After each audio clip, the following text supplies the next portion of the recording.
नमस्कार। स्वागत है आप सभी लोगों का हमारे YouTube चैनल स्टार जीएस हम लोग अपने इस चैनल के माध्यम से ज्योग्राफी विषय के बारे में बातचीत कर रहे थे और ज्योग्राफी विषय में स्पेशल हम लोग सोलर सिस्टम के बारे में बातचीत कर रहे थे।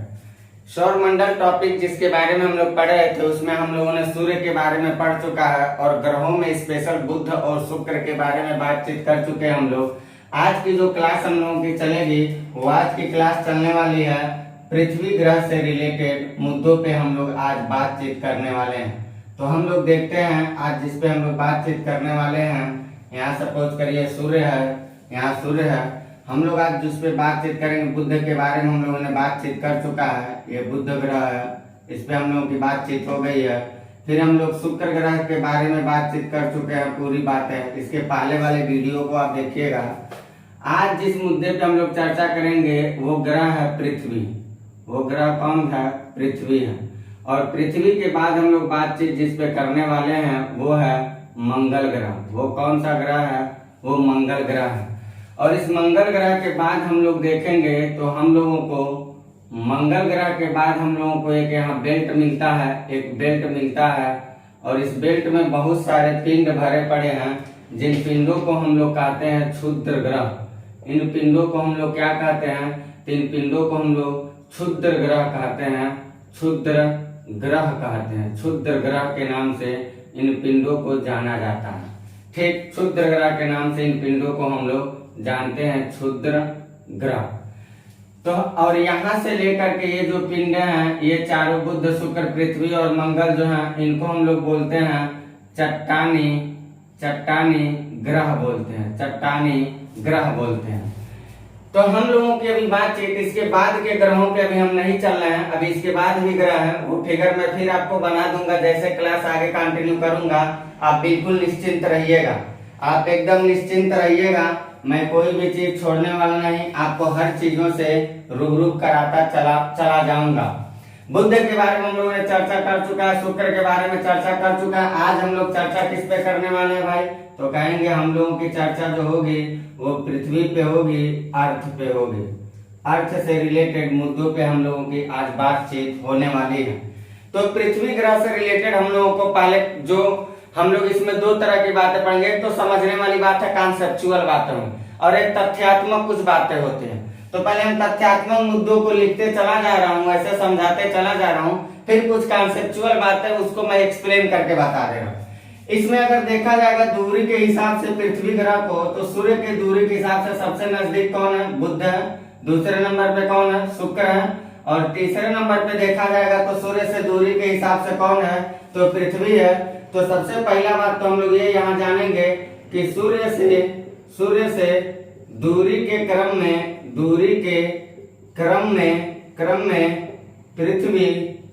पृथ्वी तीसरे नंबर की ग्रह है, तीसरे स्थान की ग्रह है।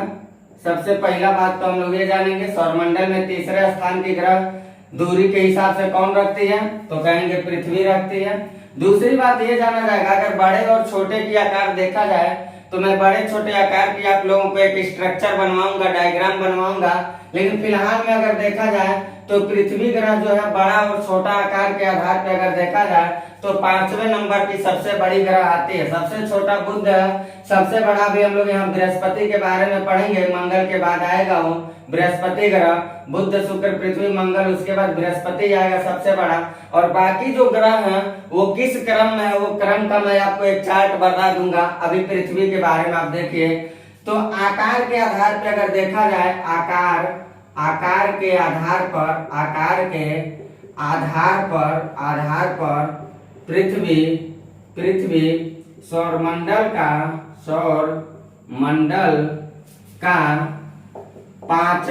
पांचवा याद रखिएगा ये डाटा, पांचवा सबसे बड़ा ग्रह है, पांचवा सबसे बड़ा ग्रह है। इस बात को आप याद रखिएगा, सबसे बड़ा ग्रह है। और तीसरे नंबर पे अगर हम लोग देखते हैं, तीसरे नंबर पे अगर हम लोग देखते हैं तो हम लोग इसकी तीसरी खासियत ये देखते हैं कि पृथ्वी ग्रह जो है ये पृथ्वी ग्रह क्या 29.8 किलोमीटर पर सेकंड से सूर्य के चारों रोटेट करती है। कितना किलोमीटर? 29.8 किलोमीटर पर सेकंड से सूर्य के चारों रोटेट करती है और एक परिक्रमा लगाने में 365 से 1/4 दिन लगाती है। यानी कि 29.8 किलोमीटर पर सेकंड से सूर्य के चारों घूम रही है और 365 से 1/4 दिन लगा रही है, यानी कंप्लीट होल सोल चक्कर मारने में। तो अगली बात हम लोगों को ये देखना है कि पृथ्वी जो है सूर्य का चक्कर 365 से 1/4 दिन में पूरा करती है। यानी कि हम लोग देखेंगे 29.8 किलोमीटर पर सेकेंड से पृथ्वी सूर्य का चक्कर लगाती और एक पूरा चक्कर 365 से 1/4 दिन में पूरा करती है। पूरा चक्कर 365 से 1/4 दिन में पूरा करती है। इस बात को आप याद रखिएगा। अब यहाँ थोड़ा सा कॉन्सेप्चुअल बात है, उसको मैं समझाता हूँ। वो बात क्या है? हमने अभी कहा पृथ्वी अपने अक्ष पे 29.8 किलोमीटर पर सेकंड से चक्कर लगाती है, यानी पृथ्वी रोटेट कर रही है। तो जरा यहाँ कॉन्सेप्चुअल बात को आप 2 मिनट समझ लीजिए, हमारा बात मानिए, जरा यहाँ हम लोग समझ लेते हैं। ये है हमारी पृथ्वी देवी जी, ये है, और ये है इनका इन्वायरमेंटल एरिया है, और ये है इनका ग्रेविटेशनल एरिया है। 36,000 किलोमीटर की ऊंचाई पे 36,000 किलोमीटर की ये जो है निर्वात पोजीशन, और यहाँ बैठा है, सपोज करिए यहाँ पे सूर्य बैठा है। अब हमारी जरा बात देखिएगा, ये देवी जी क्या कर रही हैं? इसके चारों रोटेट कर रही हैं, और कितने की स्पीड से कर रही हैं भाई? 29.8 किलोमीटर पर सेकेंड से दौड़ रहे हैं। 29.8 किलोमीटर। जरा मेरे 2 सवाल का जवाब आप दीजिएगा। मैं 2 सवाल आपका यहाँ क्लियर करता हूँ। एक चीज तो ये हम क्लियर करते हैं कि पृथ्वी जब नाचती है, तो जब हम लोग छोटे छोटे क्लास में पढ़ते थे तो हम लोगों के पास एक चीज आता था, ये सवाल मास्टर हमारे करते थे, लॉलीपॉप मॉडल का सवाल करते थे। और वो सवाल ये होता था कि मास्टर बोलता था पृथ्वी नाचती है भैया, तो घर का दरवाजा पूरब से पश्चिम क्यों नहीं होता, उत्तर से दक्षिण क्यों नहीं होता? पृथ्वी नाच रही है तो दरवाजा तो घूमना चाहिए ना, घूमता क्यों नहीं? तो पृथ्वी नाचती है तो हमारे दरवाजे घूमते हैं, ये महसूस नहीं होता। पृथ्वी नाचती है तो हमें महसूस नहीं होता। जबकि अगर मैं इस व्हाइट बोर्ड को नचाता हूँ और यहाँ मार्कर रख देता हूँ, या यहाँ मैं खड़ा हो जाता हूँ और व्हाइट बोर्ड को नचाऊंगा, तो हमें महसूस होगा मेरा डायरेक्शन नॉर्थ जा रहा है, साउथ जा रहा है, ईस्ट जा रहा है, वेस्ट जा रहा है। लेकिन पृथ्वी नाचती है तो हमें क्यों नहीं महसूस होता? पृथ्वी नाचती है तो वो इसलिए महसूस नहीं होता है क्योंकि पृथ्वी की पूरी सरफेस एरिया नाचती है, पूरी सरफेस एरिया, ये टोटल सरफेस एरिया जो है नाचती है, रोटेट पोजीशन में है, यानी मोशन में पूरी सरफेस एरिया है। और कोई भी चीज अगर मोशन में है तो फिजिक्स का नियम यही कहता है कि कोई भी चीज अगर गतिशील है तो गतिशील हमें तभी पता चलता है जब उसके सापेक्ष कोई चीज विरामावस्था में होता है। विरामा यानी कि रेस्ट पोजीशन में कोई चीज होता। हमारा हाथ ये हिल रहा है तो ये हिल रहा हमें तभी महसूस हो रहा है क्योंकि अगल बगल की सब चीजें क्या है, स्थिर है, रेस्ट पोजीशन में है, तभी हमारा हाथ हिल रहा है तो हमें पता चल रहा है हिल रहा है। अगर इसी के साथ मैं सारे चीजों को हिलाने लगे रूम के इसी के साथ, तो हमें कोई चीज पता नहीं चलेगा, सब के सब चीजें हिलेंगी, लेकिन बगल के जो चीजें होंगी इस घर के बगल के, उसके विरामावस्था को देख के हम पता करेंगे कि हमारा घर हिल रहा है। लेकिन अगर घर हिलेगा तो हम पूरे घर गांव को हिलाना अगर शुरू कर दें तो ये हमारा दूसरा गांव, एक हमारा क्षेत्र से पता चलेगा, राज्य से पता चलेगा, जिला से पता चलेगा, राज्य से पता चलेगा, देश से पता चलेगा, पूरे विश्व को ही जब हिलाने लगे तो पता करने वाला घंटा नहीं कोई साधन है, तो पता कहां से हमें चलेगा कि पृथ्वी मोशन में है कि रेस्ट में है? बात जरा समझिएगा। मैं ये कह रहा हूं कि मान लीजिए मैं व्हाइट बोर्ड पे अपना हाथ ये रगड़ रहा हूं, तो ये कैसे हमें पता चल रहा? ये इसलिए पता चला क्योंकि अगल बगल की सब चीजें क्या है, रेस्ट हैं, रुकी हुई हैं। अगर ये रुकी हुई नहीं रहती तो हमारा हाथ हिल रहा है, अगर इसी के साथ इसको भी हिलाएंगे तो हमें एहसास नहीं होगा कि हमारा हाथ हिल रहा है। तो हम इसके बगल में देखेंगे कुछ रेस्ट चीजें होंगी, वहां से पता लगाएंगे। और अगर पूरे हम पृथ्वी सरफेस एरिया को ही रोटेट कराने लगे तो रेस्ट पोजीशन में कुछ है ही नहीं, तो हमें पता कैसे चलेगा कि पृथ्वी मोशन में है कि रेस्ट में। और इसके लिए यहाँ पे एक एग्जांपल देखिएगा। मान लीजिए रेलवे लाइन आप ऐसा बिछाइए कि 1% आपको गाड़ी तेजी से चलाए तो गाड़ी इधर उधर, जैसे कहा जाता है ना कि गाड़ी जो होती है रोड खराब होते हैं तो हिलती है, झकझोरती है।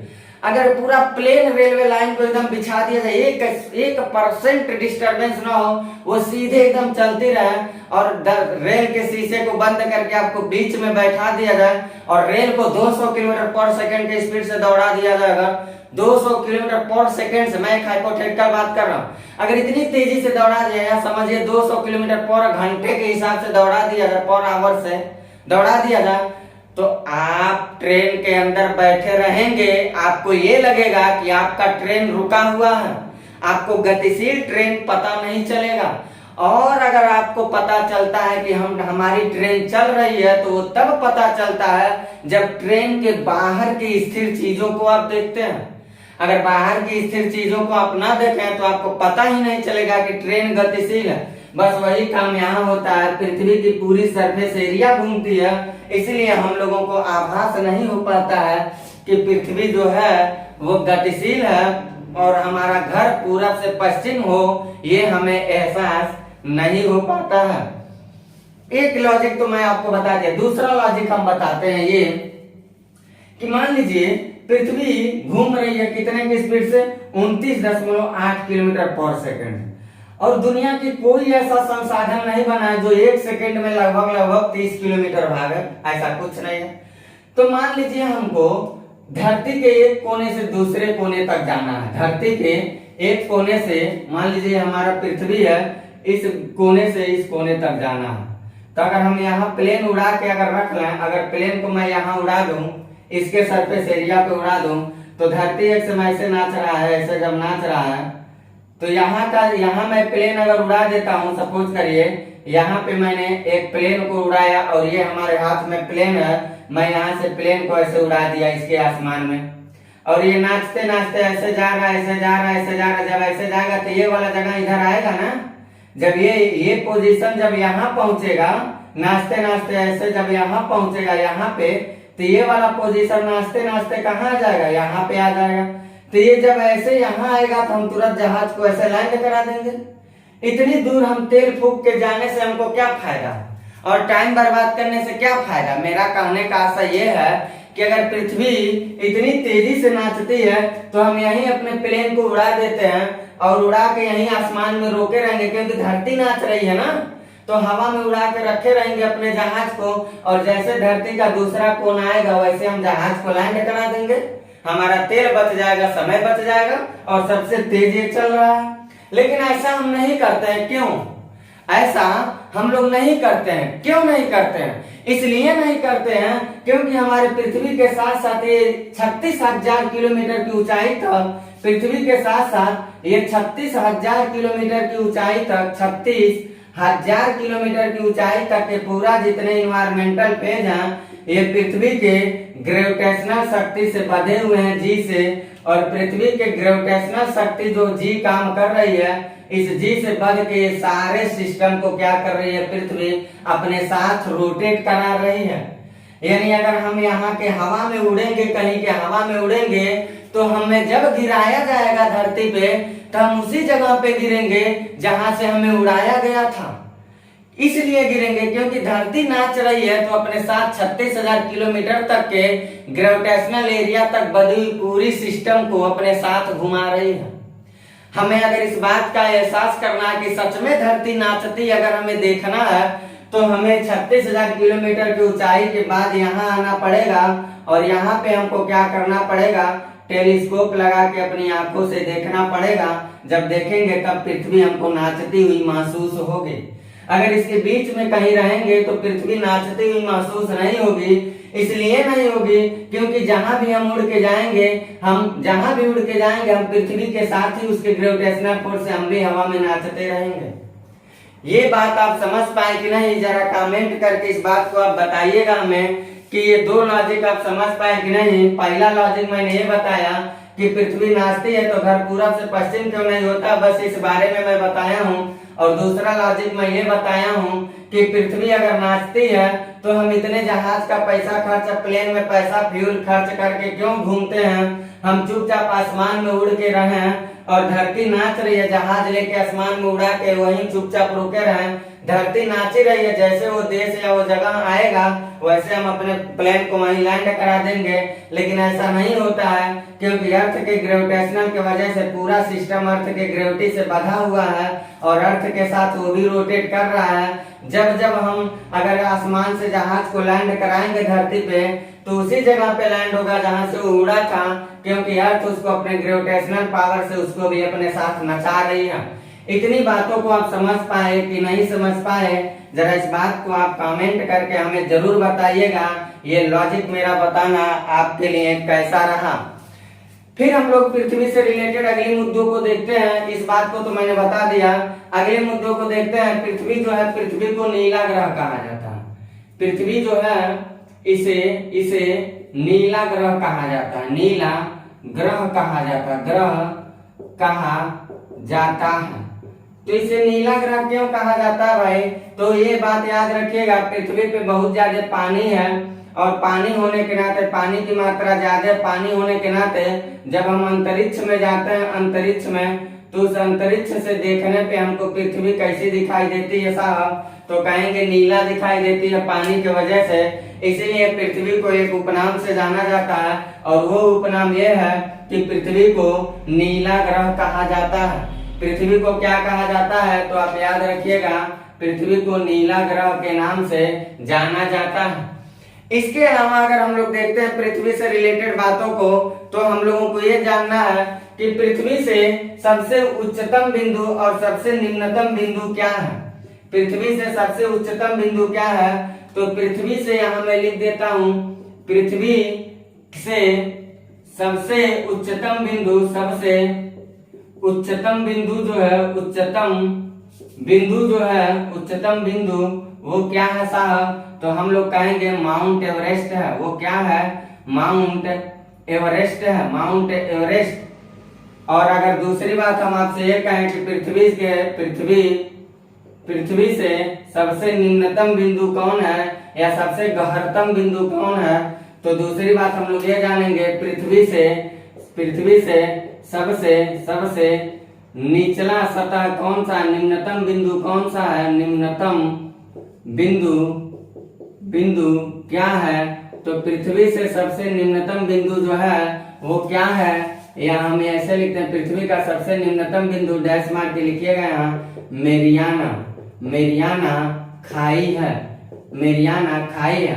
मान लीजिए धरातल है, मान लीजिए ये धरातल है, हम आपको क्या बताना चाह रहे थे, तो इस धरातल से सबसे ऊंचा उठा हुआ भूभाग कौन सा है, तो कहेंगे माउंट एवरेस्ट है। इससे ऊंचा उठा धरती पे कुछ नहीं है, इससे ऊंचा उठा हुआ धरती पे कुछ नहीं है, माउंट एवरेस्ट है। और कहेंगे कि अगर ये धरातल है और नीचे अगर चलेंगे, धरती के अंदर चलेंगे, तो धरती के अंदर सबसे गहरा बिंदु कौन है, तो हम कहेंगे मेरियाना खाई है, मेरियाना खाई है। इससे गहरा कोई खाई नहीं है। यानी पृथ्वी का सबसे उच्चतम बिंदु कौन है, तो कहेंगे माउंट एवरेस्ट है। और पृथ्वी के सबसे निम्नतम बिंदु कौन है, तो कहेंगे मेरियाना खाई है। और ये धरातल है, यहाँ हम लोग जीवन बिता रहे हैं, यहाँ हम लोग जीवन बिता रहे हैं। तो हम लोगों के सबसे नीचे और सबसे उच्चतम बिंदु क्या है, जरा इसको भी याद रखिएगा। तो माउंट एवरेस्ट और मेरियाना खाई, ये प्रशांत महासागर हम लोग पढ़ेंगे, मेरियाना खाई के बारे में हम लोग बातचीत करेंगे वहां पे, तो घबराइएगा नहीं। प्रशांत महासागर पढ़ाते समय हम इस मुद्दे पे बातचीत करेंगे। अगली बात अगर देखते हैं हम लोग, तो अगला बात इसमें ये जानना हम लोगों को, पृथ्वी से ही रिलेटेड एक बात और हम लोगों को ये जानना है कि पृथ्वी ग्रह जो है, ये पृथ्वी ग्रह अपने अक्ष और अपने तक्ष पर झुकी हुई है। तो अक्ष पे कितना झुकी है, अक्ष पे 23.5 डिग्री झुकी है। और तक्ष पे कितना झुकी हुई है, 66.5 डिग्री झुकी हुई है। यानी पृथ्वी अपने अक्ष पे कितना झुकी है, तो कहेंगे 23.5 डिग्री, और तक्ष पे कितना झुकी है, 66.5 डिग्री। क्या होता है अक्ष और तक्ष की कहानी, जरा इसको भी हम लोग समझ लेते हैं। ये सपोज करिए पृथ्वी के याद को मैंने बांटा, और यहाँ सपोज करिए एक लंबवत रेखा मैं डाल रहा हूँ जो 90 डिग्री एंगल पे काट रहा है। तो हम यहाँ क्या करते हैं, यहाँ 23.5 डिग्री एंगल निकालते हैं। यहाँ 23.5 डिग्री एंगल निकालते हैं। ये 23.5 डिग्री एंगल निकाले हम यहाँ पे। तो अगर ये 23.5 डिग्री हो गया, ये पूरा 90 डिग्री है, अगर ये पूरा 90 डिग्री है और यहाँ मैंने 23.5 निकाला, तो ये कितना बचेगा, 66.5 बचेगा। यानी ये वाला हिस्सा 23.5 डिग्री है, तो ये वाला हिस्सा कितना होगा, 66.5 डिग्री होगा। तो इसी को कहते हैं हम लोग पृथ्वी अपने अक्ष पे झुकी है, और इसको कहते हैं 66.5 डिग्री पृथ्वी अपने तक्ष पर झुकी हुई है।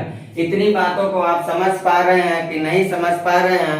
इसके अलावा हम लोग आगे अगर देखते हैं तो अगली बात हम लोगों को ये देखना है कि पृथ्वी का निकटतम जो है, मैंने सूर्य पढ़ाते समय ये बात बता चुका है, पृथ्वी का सबसे निकटतम का तारा कौन है भाई। अगर मान लीजिए पृथ्वी है, तो पृथ्वी का सबसे निकटतम तारा जो है वो कौन सा है, ये इसका एनवायरमेंटल, ये ग्रेविटेशनल, ये निर्वात, यहाँ सूर्य है, मान लीजिए ये है सूर्य है। तो पृथ्वी का सबसे निकटतम तारा कौन है, तो कहेंगे सूर्य है सबसे निकटतम। लेकिन कहेगा पृथ्वी से निकटतम दूसरे नंबर पे, पहले नंबर पे सबसे निकटतम हो गया, दूसरे नंबर पे सबसे निकटतम तारा कौन है, तो उसका नाम याद रखिएगा प्रॉक्सिमा सेंटारी है, प्रॉक्सिमा सेंटारी है। तो इसके बारे में हम लोगों को क्या सवाल पूछता रहेगा कि पृथ्वी से निकटतम दूसरे नंबर का तारा कौन है, तो कहेंगे प्रॉक्सिमा सेंटारी है, तो यह सेंचुरी लिखा रहता है। और कहेगा पृथ्वी का सबसे निकटतम का तारा कौन है, तो आप याद रखिएगा, कहिएगा सूर्य है। हम इस बात को यहाँ नहीं लिख रहे हैं, सूर्य पढ़ाते समय मैं वहां पे इस बात का जिक्र कर चुका हूँ, इसलिए यहाँ पे इस बात को मैं लिख नहीं रहा हूँ। आगे हम लोग देखते हैं अगली बात, इसमें हम लोगों को ये देखना है पृथ्वी से रिलेटेड कि पृथ्वी जो है, पृथ्वी सूर्य पढ़ाते समय मैं बताया हूँ कि पृथ्वी अगर यहाँ पे है, ये इन्वायरमेंटल, ये ग्रेविटेशनल एरिया हो गया, और यहाँ सूर्य है, तो पृथ्वी और सूर्य के बीच की दूरी कितनी है, तो मैंने आपको सूर्य पढ़ाते समय बताया था 14.96 करोड़ किलोमीटर, 14.96 करोड़ किलोमीटर, या आप कह सकते हैं 15 करोड़ किलोमीटर, 15 करोड़ किलोमीटर पृथ्वी और सूर्य के बीच दूरी है। तो ये बातें भी यहाँ मैं नहीं लिख रहा हूँ, सूर्य पढ़ाते समय मैं इस बात को भी बता चुका हूँ, बस रिकॉल मैं आपको करवा रहा हूँ। इस बात को सूर्य पढ़ाते समय मैं इसको एक्सप्लेन किया हूँ, आप चाहें तो वहां पे जा करके सौर मंडल टॉपिक 1 को खोल के आप पढ़ेंगे तो सूर्य से रिलेटेड सारी बातें बताया, आपको सारी चीजें मिलेंगी। अब हम लोग देखने चल रहे हैं सबसे बड़ी कॉन्सेप्चुअल बात, वो देखने चल रहे हैं पृथ्वी का एकमात्र उपग्रह चंद्रमा। पहले देख लेते हैं हम लोग पृथ्वी का एकमात्र उपग्रह क्या है। तो एकमात्र उपग्रह जो है साहब, वो याद रखिएगा, वो है चंद्रमा। वो क्या है, वो चंद्रमा है। अब मैंने यहाँ लिखा पृथ्वी अपने अक्ष पे झुकी है और एकमात्र उपग्रह चंद्रमा है। तो पृथ्वी अपने अक्ष पे झुक कैसे गई और चंद्रमा का निर्माण कैसे हुआ, जरा 2 मिनट में इस बात को बता देता हूँ। वैसे मैं अभी पृथ्वी के बारे में एक वीडियो लेके आऊंगा, संक्षिप्त इतिहास, वहां मैं बताऊंगा कि पृथ्वी जो है ये बनी कैसे। तो सुपरनोवा विस्फोट कराऊंगा, और बन गई तो एक तारा से बनेगी, इतना गर्म रहेगी तो ये ठंडा कैसे होगी, तो मैं बारिश करा के दिखाऊंगा। फिर उसके बाद बताऊंगा कि जब पृथ्वी बना तो यहाँ जीव जंतु पेड़ पौधे वनस्पति कहाँ से आ गई, मैं उसको भी पैदा करके बायोलॉजिकल और फिजिक्स और बायोलॉजिकल मेथड से दिखाऊंगा। फिर जीव जंतु कहाँ से आ गए, इन्वायरमेंटल में गैसेज कहाँ से आ गए, ये सब मैं प्रूफ करूंगा। लेकिन यहाँ मैं अभी प्रूफ कर देता हूँ, पृथ्वी पढ़ाने से थोड़ा प्रूफ कर देता हूँ कि पृथ्वी झुक कैसे गई और चंद्रमा का निर्माण कैसे हुआ। तो हम लोग यहाँ देखते हैं, यहाँ पे हम लोग ले लेते हैं पृथ्वी ग्रह को ले लेते हैं। यहाँ पे है एक पृथ्वी, ये पृथ्वी है और ये इसका एनवायरमेंटल फेज था और ये इसका ग्रेविटेशनल फेज है। अब मान लीजिए यहाँ पे था एक आवारा पिंड, यहाँ क्या है, एक आवारा पिंड है जिसका कोई निश्चित दिशा, दूरी और गति नहीं है, वो समझिए एक तरह से आवारा ही पिंड कहलाएगा। एक लावारिस पिंड है, ये धीरे धीरे पिंड चलते चलते आया, अर्थ के ग्रेविटेशनल होकर के धीरे धीरे चलते चलते आ रहा है और अर्थ से क्या कर रहा है, ठोकर मार दे रहा है। और ये जो हमारी अर्थ है, ये अर्थ किसके ग्रेविटेशनल पावर से बधी हुई है, तो हम कहेंगे अर्थ जो है वो सूर्य के चारों ओर घूमती है। अर्थ जो है ये सूर्य के चारों ओर रोटेट करती है, ठीक। यानी कि अर्थ और सूर्य के बीच अपना एक कनेक्शन है। अब ये जब पिंड आया, इसे ठोकर मारा, तो ठोकर जब मारा है तो इस पिंड के बारे में देखिएगा, जो आवारा पिंड था, ये जो आवारा पिंड है, इस आवारा पिंड का मास जो था, मास, इसका जो मास था वो कम था, किससे, पृथ्वी से। और इसकी जो वेलोसिटी जो थी वो भी कम थी। इसका जो वेग था वो भी कम था। जो इसका द्रव्यमान था वो भी कम था। किससे कम था, पृथ्वी से। दो चीजें इसके अंदर कम थी। और ये आया पृथ्वी से ठोकर मारा, तो पृथ्वी से जैसे ठोकर मारा तो पृथ्वी अपने अक्ष पे इसके ठोकर लगने से क्या घटना घटित हुआ, मैं यहाँ बता रहा हूँ। जैसे इन दोनों के बीच ठोकर लगा तो जो घटना घट रहा मैं यहाँ आपको बता रहा हूँ। जैसे इन दोनों के बीच ठोकर लगा, मान लीजिए ऐसे नीचे इतना मैं धंसा के ऐसे रखा हूँ, ऊपर मारा, डिफॉर्मिंग फोर्स दिया और दिया। अगर जितनी शक्ति के साथ यहाँ बधा, उससे ज्यादा मैं यहाँ फोर्स नहीं डालूंगा, तब तक ये उखड़ के बाहर नहीं आएगा, तब तक आएगा नहीं। अधिक से अधिक मैं इसको बस झुका सकता हूँ, इससे ज्यादा कुछ नहीं कर सकता। यानी कि इसके कनेक्शन को तोड़ने के लिए इसको मास ज्यादा लेना पड़ता, और ग्रेविटेशनल फोर्स ज्यादा लेना पड़ता, और वेलोसिटी ज्यादा लेना पड़ता। लेकिन इसका मास भी कम था, इसकी ग्रेविटेशनल पावर भी कम थी, और इसकी वेलोसिटी भी कम थी सवारे पिंड की। लेकिन आकर के पृथ्वी से सीधे ठोकर मार दिया। अब जैसे सीधे ठोकर मारा तो हुआ क्या, इन दोनों के ठोकर से दो घटनाएं घटी। पहला घटना तो ये घटा कि दोनों के ठोकर लगे, तो ठोकर लगने के बाद बहुत सारे यहाँ चीज टूट फूट के ऐसे वायुमंडल में बिखर गए। भाई दो चीज जब लड़ेंगे तो लड़ने के बाद यहाँ मैं लड़ा देता हूँ, ये दोनों चीज जब लड़ेंगे, मान लीजिए पृथ्वी है और ये आवारा पिंड जब लड़ेंगे, तो लड़ने के बाद क्या होगा, बहुत सारे अणु कणु परमाणु ऐसे टूट के चारों तरफ अंतरिक्ष में ऐसे छितरा जाएंगे, ऐसे यानी बिखर जाएंगे, दोनों लड़ेंगे। तो अब ये जो इधर उधर बिखरे हुए हैं, यही धीरे धीरे ग्रेविटेशनल पावर की वजह से धीरे धीरे इकट्ठा हुए, और इकट्ठा होने के बाद यही इकट्ठा जब हो रहे हैं, तो इन्हीं के इकट्ठा होने से क्या बनता है, चंद्रमा बनता है। इन्हीं के इकट्ठा होने से चंद्रमा बनता है, और इन्हीं के इकट्ठा होने से पिंड बन जाता है चंद्रमा।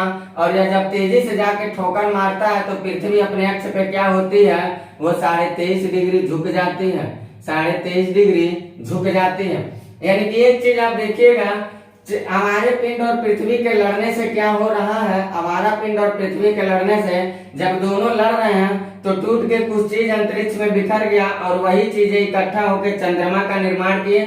और जब दोनों ठोकर लगे तो ये तो ब्लास्ट करके बिखर गया, लेकिन इसके भी कुछ हिस्से टूटे हैं, लेकिन ये अपने अक्ष पे झुक गए। ये अपने अक्ष पे क्या हुई, झुक गई।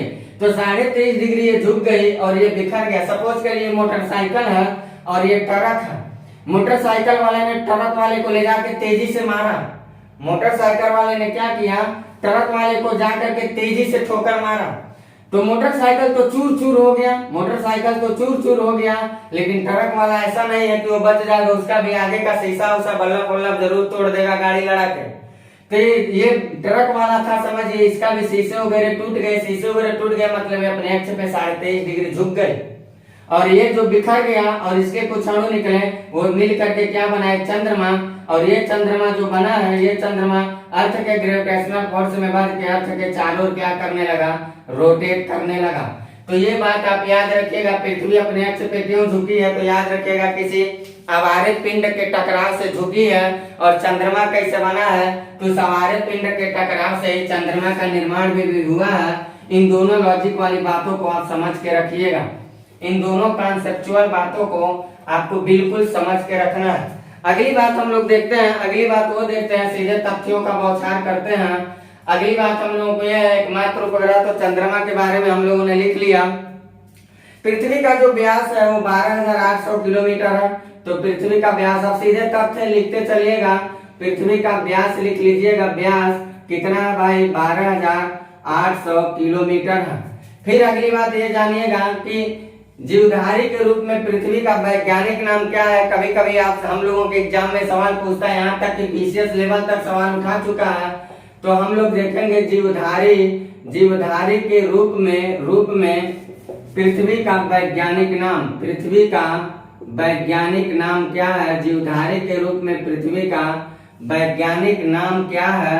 तो जो वैज्ञानिक नाम है वो ये है, ग्रीन प्लैनेट्स बोला जाता है। पृथ्वी को ग्रीन प्लैनेट्स बोला जाता है। ये बात जरा आप याद रखिएगा। विश्व पृथ्वी दिवस कब मनाया जाता है? ये भी यहाँ लिख लीजिएगा। विश्व पृथ्वी दिवस कब मनाया जाता है? तो विश्व पृथ्वी जो दिवस मनते हैं, जरा इसको हम लोग देख लेते हैं। वो लिखिएगा 22 अप्रैल को। वो लिखिएगा 22 अप्रैल को विश्व पृथ्वी दिवस मनाया जाता है।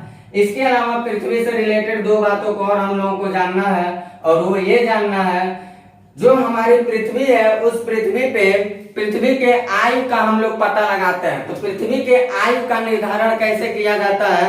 वो यूरेनियम डेंटिंग विधि से किया जाता है। और दूसरी चीज ये हम लोग देखते हैं कि कोई भी चीज का अगर जीवाश्म है, धरती पे जो जीवाश्म है, उन जीवाश्मों के आयु का अगर हम लोगों को निर्धारण करना है तो हम लोग क्या करेंगे? तो हम लोग कार्बन डेंटिंग विधि का प्रयोग करते हैं।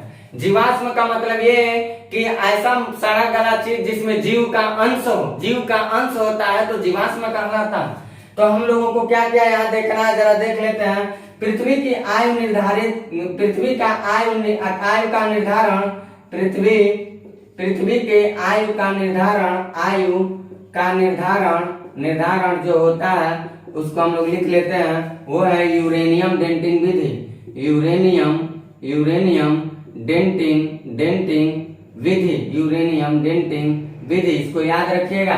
ये सब पीसीएस के उठाए हुए सवाल हैं। फिर आगे हम लोग देखते हैं जीवाश्मों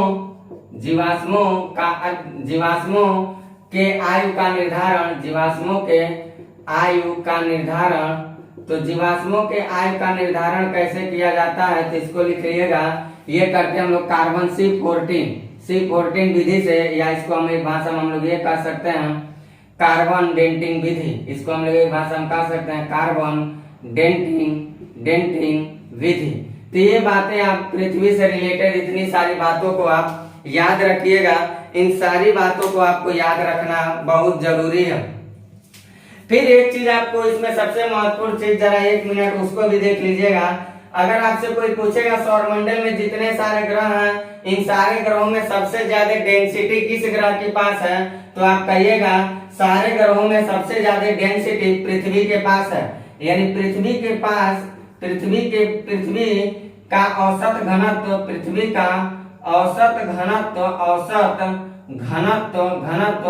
सभी ग्रहों से अधिक है।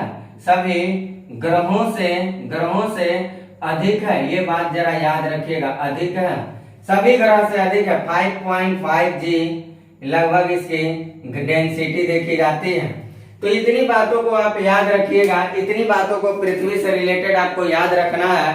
अब हम चल रहे हैं बताने आपको मंगल के बारे में, करते हैं आपसे बातचीत। एक बात और देख लीजिएगा जरा आप। एक सवाल पूछता, पृथ्वी किन दो ग्रहों के बीच में अवस्थित है? क्योंकि हम लोग पृथ्वी पर रहते हैं तो घुमा पूछता रहता है, तो कहिएगा शुक्र और मंगल के बीच अवस्थित है। फिर हम लोगों को ये कहना है कि शुक्र कहता किसके दाएं किसके बाएं है? तो कहिएगा पृथ्वी जो है शुक्र के दाहिने, और मंगल के कहिएगा बाएं में स्थित है। शुक्र के दाहिने और मंगल के बाएं में स्थित है। तो इसको हम यहाँ न लिख के, यहाँ हम लोग अभी मंगल के बारे में फिगर बनाना है। तो आप इस बात को नोट कर लीजिएगा कि शुक्र ग्रह जो है, पृथ्वी ग्रह शुक्र के दाहिने तथा मंगल के बाएं अवस्थित है। इस बात को जरा आप नोट कर लीजिएगा। अब हम लोग पढ़ने चल रहे हैं मंगल ग्रह के बारे में, करते हैं हम लोग बातचीत। इतनी बातों को जरा आप स्क्रीनशॉट ले लीजिए और हम लोग करते हैं मंगल ग्रह। सारी बातें आपको मैं ग्रहों से रिलेटेड हर एक बातों को बता दूंगा। कोई भी चीज इस मुद्दे पे नहीं छोड़ूंगा। मास्टर नहीं पढ़ाया, कहीं ऐसा ना हो कि आपके एग्जाम में आ जाए इधर तो मैं इरेज कर दिया, अभी फिर बनाता हूँ। आप लोगों को सारी चीजों का कंप्लीट गहनता के साथ अध्ययन कराता हूँ मैं। यहाँ क्या क्या इरेज कर दिया साहब? तो यहाँ मंगल साहब जी को इरेज किया था हमने, और किनको किया था? तो इन साहिबा जी को किए थे हम लोग इरेज, इन साहब जी लोगों को। तो यहाँ साहब जी लोगों को जरा भर देते हैं क्या क्या थे लोग। ये लोग क्या है तो हमने भी बताए थे सब साहब क्षुद्र ग्रह है लोग। अभी हम लोग क्षुद्र ग्रह भी आगे पढ़ेंगे। अभी हम लोग आगे क्षुद्र ग्रह के बारे में भी पढ़ेंगे। हम लोग पढ़ने चल रहे हैं इस मंगल ग्रह के बारे में, करने चल रहे हैं बातचीत। हम लोग बातचीत किस पे करने चल रहे हैं भाई? मंगल के बारे में। तो हेडिंग डालिएगा आप लोग मंगल ग्रह। हम लोग बुध पढ़ लिए, शुक्र पढ़ लिए, पृथ्वी पढ़ लिए, अर्थ अब पढ़ने चल रहे हैं मंगल के बारे में। मंगल, मार्स, इसी के नाम पे मार्स ऑर्बिटर मिशन भी छोड़ा गया था, मंगलयान। तो हम लोग चल रहे हैं पढ़ने मंगल के बारे में, करते हैं बातचीत। सबसे पहली बात मंगल में ये जानना है सूर्य से पहले नंबर का है, दूसरे नंबर ये, तीसरे नंबर ये, कितने नंबर का है भाई? तो कहेंगे ये चौथे नंबर का ग्रह। तो सबसे पहली बात यह है कि सूर्य से दूरी के क्रम में, सूर्य से दूरी के क्रम में चौथा ग्रह है। चौथा तो थ से थाली यानी के चौथा ग्रह है। दूसरी बात हम लोगों को मंगल ग्रह से ये जानना है कि मंगल ग्रह जो है, इस मंगल ग्रह को क्या कहा जाता है? इसे लाल ग्रह हम लोग कहते हैं, इसे लाल ग्रह कहते हैं, लाल ग्रह कहते हैं। तो लाल ग्रह काहे कहते हैं? इसलिए कहते हैं क्योंकि इसके वायुमंडल में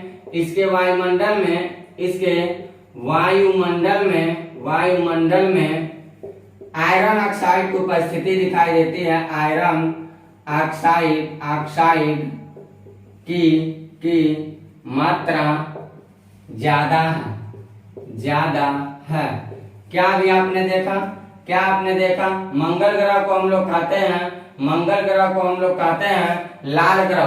तो लाल ग्रह ये क्यों कहते हैं साहब? इसी के बारे में मैं बताया हूँ। लाल ग्रह इसलिए कहते हैं क्योंकि इसके वायुमंडल में आयरन ऑक्साइड की मात्रा बहुत ज्यादा दिखाई देती है, इसीलिए मंगल ग्रह को हम लोग लाल ग्रह कहते हैं।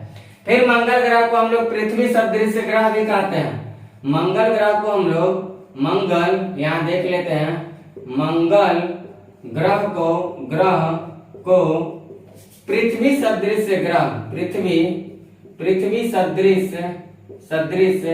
ग्रह कहा जाता है। क्यों पृथ्वी सदृश ग्रह कहा जाता है भाई? जरा इसको देख लेते हैं हम लोग। क्योंकि पृथ्वी की जो गति है, पृथ्वी की जो एरिया है, पृथ्वी का जो झुकाव है, बिल्कुल उसी तरह से कुछ मंगल के पृथ्वी पे जो दिन रात होने की घटना है, जो झुकाव है, बिल्कुल मंगल की ऐसे दिखाई देती है। यही कारण है कि मंगल ग्रह को पृथ्वी सदृश ग्रह कहा जाता है।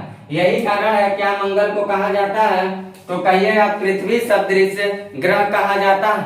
फिर हम लोगों को मंगल से रिलेटेड ये जानना है कि मंगल ग्रह जो है ये 24.1 किलोमीटर पर सेकंड से सूर्य का चक्कर लगाता है। 24.1 किलोमीटर पर सेकंड से सूर्य के चारों ओर चक्कर लगाता है। 24.1 किलोमीटर, यहाँ हम लोग कितना लिख सकते हैं? 24.1 किलोमीटर पर सेकंड से सूर्य का चक्कर लगाता है और एक चक्कर 687 दिन में पूरा करता है साहब। एक चक्कर कितने दिन में पूरा करता है? 687 दिन में। तो हम लोग यहाँ देखते हैं कि मंगल ग्रह 24.1 किलोमीटर पर सेकंड से सूर्य का चक्कर लगाता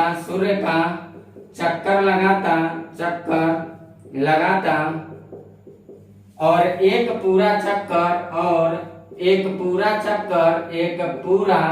चक्कर 687 दिनों में पूरा करता है। इस बात को जरा आप याद रखिएगा। फिर इसी से रिलेटेड हम लोग अगले मुद्दे को, मंगल से रिलेटेड और बातों को हम लोग जानते हुए आगे बढ़ते हैं। मंगल ग्रह जो है, मंगल ग्रह के वायुमंडल को देखा जाए तो एक अलग रहस्य रखता है। मंगल ग्रह को अगर देखा जाए तो वहाँ की धरातली एरिया को देखा जाएगा तो एक अलग रहस्य रखता है। आपको जान के आश्चर्य होगा, हमारे सौरमंडल में भी हमारे धरती पे जो पर्वत हिमालय दिखाई दे रहा है, इस हिमालय से भी ऊंचा पर्वत मंगल ग्रह पे अवस्थित है। यानी कि एक भाषा में अगर कोई कहे कि हमारे पूरे सौरमंडल में सबसे ऊंचा पर्वत किस ग्रह के पास है, तो हम कहेंगे मंगल ग्रह के पास है। सौरमंडल का सबसे ऊंचा पर्वत जो मंगल ग्रह के पास है वो कौन सा है? तो निक्स ओलंपिया है और वो हमारे हिमालय से लगभग 3 गुना ज्यादा ऊंचाई रखता है। हमारे हिमालय से लगभग 3 गुना ज्यादा ऊंचाई रखता है। तो अगली बात हम लोगों को ये जानना है कि मंगल ग्रह पर सौरमंडल का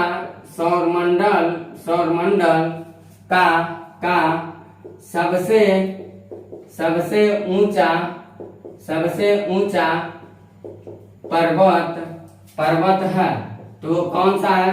तो हम लोग ब्रैकेट मार के ऐसे लिख लेंगे, वो निक्स ओलंपिया है। कौन सा है साहब? निक्स ओलंपिया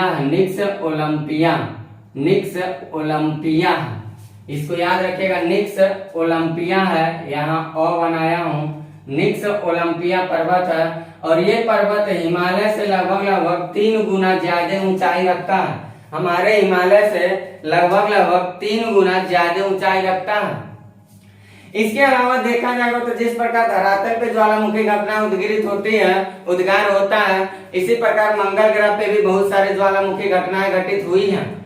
और आपको जान के आश्चर्य होगा, हमारे सौरमंडल में जो 8 ग्रह हैं, उन 8 ग्रहों में सबसे ऊंचाई पे ज्वालामुखी जो आया हुआ है, वो सबसे ऊंचा ज्वालामुखी अभी तक मंगल ग्रह पे ही देखा जाता है। तो हम लोगों को अगली बात ये देखना है कि मंगल ग्रह पर सौरमंडल का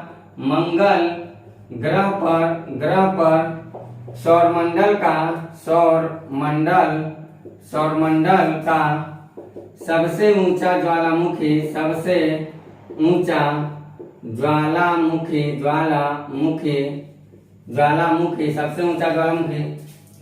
वो कौन है? डैश मार के लिख लीजिएगा, ओलिम्पस मेसी है। ओलिम्पस निक्स ओलंपिया यहाँ लिखा ना, निक्स ओलंपिया, यहाँ लिखेगा ओलिम्पस मेसी है, ओलिम्पस मेसी। इस बात को आप याद रखिएगा। इसके अलावा अगर मंगल ग्रह से रिलेटेड हम लोग देखते हैं बातों को, तो ये देखना है कि मंगल ग्रह जो जैसे पृथ्वी के पास 2 उपग्रह थे, बुध के पास उपग्रह ही नहीं था, शुक्र के पास उपग्रह ही नहीं था, पृथ्वी के पास 1 उपग्रह था चंद्रमा।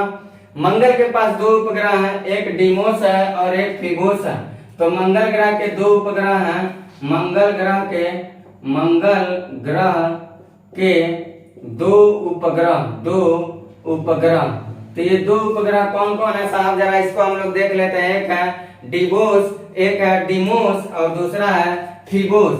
एक है डीमोस और दूसरा क्या है? फिबोस। इन दोनों उपग्रहों में एक उपग्रह बड़ा राज की बात बताता है और वो उपग्रह है फिबोस उपग्रह। मंगल ग्रह का जो फिबोस उपग्रह है वो केवल मंगल का ही छोटा उपग्रह नहीं है, बल्कि हमारे पूरे सौर मंडलों में जितने सारे उपग्रह मिलते हैं, सारे 8 ग्रहों के पास जितने सारे उपग्रह हैं, उन 8 ग्रहों के उपग्रहों में सबसे छोटा उपग्रह कोई पूछेगा कौन है, तो कहिएगा फिबोस है। तो एक बात हम लोगों का और बनता है एग्जाम के नजरिए से, और वो ये है कि फिबोस उपग्रह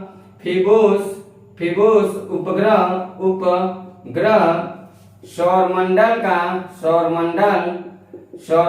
का सबसे छोटा उपग्रह है। अब जरा देखिएगा, अगर सौरमंडल का सबसे छोटा है तो हम बोले आपसे मंगल ग्रह का सबसे छोटा उपग्रह कौन होगा? अरे भाई, जब पूरे सौरमंडल है कि उपग्रहों में सबसे छोटा है, तो जाहिर सी बात हो मंगल का भी छोटा होगा। क्योंकि सारे सैटेलाइटों में सबसे छोटा नेचुरल सैटेलाइट वो रखता है। मंगल ग्रह पे हम लोगों ने क्या किया? मंगल ग्रह के बारे में रहस्य जानने के लिए एक बार हम लोगों ने मंगल ग्रह पे यान भेजा था। हम लोगों ने एक मार्स ऑर्बिटर मिशन भेजा था, मंगलयान। और जो मंगलयान था, ये इसरो द्वारा मंगलयान का एक बार सफल परीक्षण कराया गया था। इसरो द्वारा मंगलयान का सफल परीक्षण कराया गया था और वो परीक्षण हुआ था 5 नवंबर 2013 को। 5 नवंबर 2013 को मार्स ऑर्बिटर मिशन के द्वारा पहली बार भारत द्वारा इसरो के माध्यम से मंगलयान का प्रक्षेपण करवाया गया था। और ये जो हुआ था, ये कहां से हुआ था? तो याद रखिएगा, ये जो हुआ था ये भारत के ही आंध्र प्रदेश राज्य के श्रीहरिकोटा में स्थित सतीश धवन अंतरिक्ष केंद्र से प्रक्षेपण किया गया था। और जो मंगलयान प्रक्षेपित हुआ था वो मंगलयान था PSLV-C25। PSLV-C25। तो जरा समझिएगा बात को, क्या मैं कहना चाह रहा हूँ। 5 नवंबर 2013 को 5 नवंबर 2013 को भारत ने इसरो द्वारा ISRO लिख लीजिएगा, इसरो द्वारा आंध्र प्रदेश के श्रीहरिकोटा, यहाँ सब सवाल भरे हैं, श्रीहरिकोटा स्थित सतीश धवन अंतरिक्ष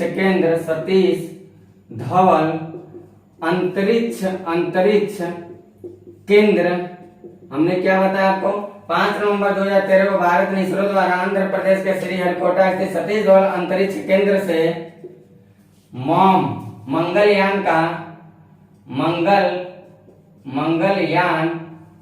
मंगलयान जो था उसको यहीं लिख लीजिएगा, ब्रैकेट में लिखेगा PSLV-C25, मंगलयान PSLV-C25 का सफल परीक्षण किया।